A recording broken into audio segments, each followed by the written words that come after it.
We are used in computer science and in software that everything can always change and everything is always fluid and can be edited, can be cancelled, can be erased. And with blockchain, this possibility of immutability, where some information cannot be changed.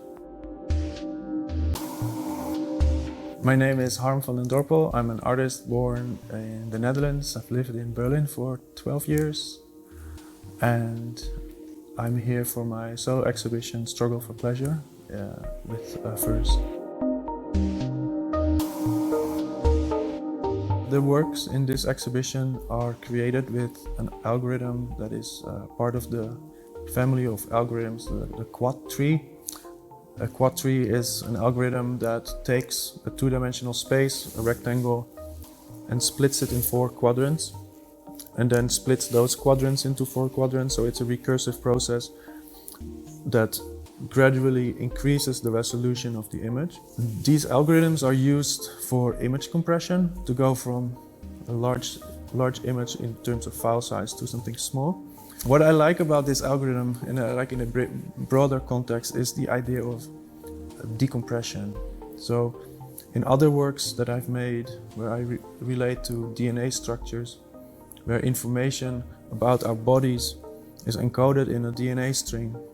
This DNA is, of course, there is no one-to-one mapping between genes in your cells. So within this DNA there are rules encoded that are executed many times to come to the whole body of a human being. So I see this as a form of decompression.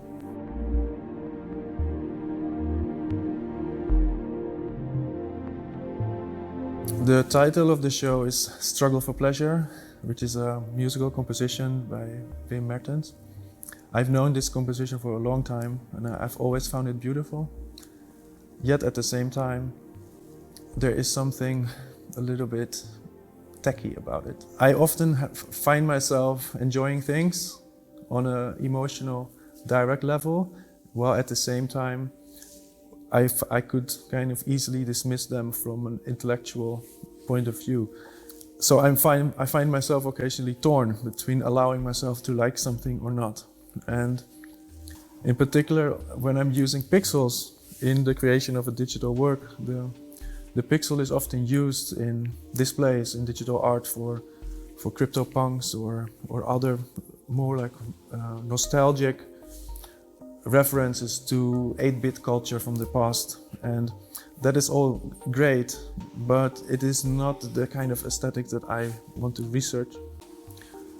So I was hesitating or struggling to find a way to look at pixels, use pixels in a way that would say something about perception while not being nostalgic about pixels in the past. So this struggle for pleasure symbolizes that.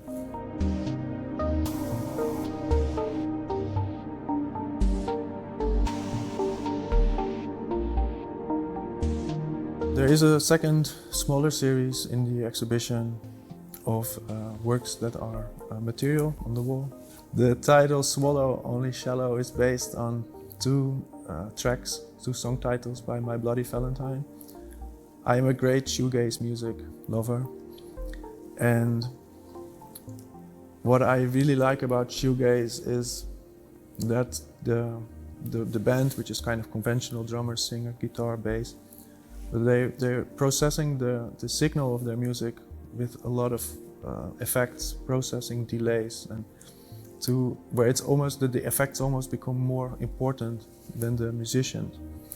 So it becomes a lot about the texture of the sound, also the song structure, but on a more ephemeral level. This is, I guess, something that I really want to achieve also in the manipulation of my images by using self-programmed filters. So this other series is using a similar algorithm as the Struggle for Pleasure works, except that there is an original image behind it.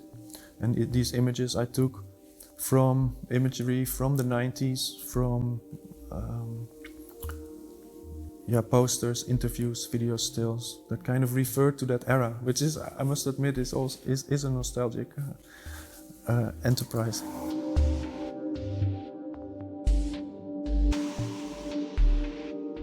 I would be really happy if visitors of this show, when they look at the animation and when they look at the images that are being generated, that they become aware of processes in their own perception by looking, and how eyes might jump back and forth between different regions of resolution, and to understand that all the images that we see, all digital images, are actually arrays of pixels, and that this is something like from a phenomenology point of view, I think a valid topic of research.